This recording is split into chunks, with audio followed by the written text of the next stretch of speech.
Telugu film producer व actor Allu Arjun के वालिद अल्लू अरविंद ने संजय थिएटर में भगदौड़ के वाक़े में मुतासरा खानदान को 2 करोड़ की माली इमदाद का ऐलान किया। मशहूर तेलुगु फिल्म प्रोड्यूसर व एक्टर अल्लू अर्जुन के वालिद अल्लू अरविंद मैत्री मूवी मेकर्स के प्रोड्यूसर एफडीसी के चेयरमैन दिलराजू ने किम्स अस्पताल में श्रीतेज की इयादत की। अल्लू अरविंद ने इंकशाफ किया कि एक्टर अल्लू अर्जुन मैत्री मूवी मेकर्स की जानिब से 1,50,00,000 रुपये और डायरेक्टर सुकुमार की जानिब से मजीद 50 लाख रुपये देंगे। अल्लू अरविंद ने कहा कि लड़का श्रीतेज ठीक हो रहा है।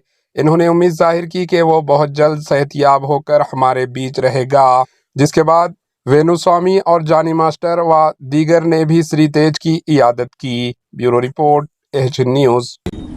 Mr. Allu Arjun, and 50 lakhs are given by Maitri Movie Makers, the producers, and 50 lakhs given by our director Sukumar, and all put together around 2 lakhs. 2 crores. Sorry, 2 crores being handed over to Dilraju Garu, the FDC chairman Dilraju Garu, and requested him to convey it to the family.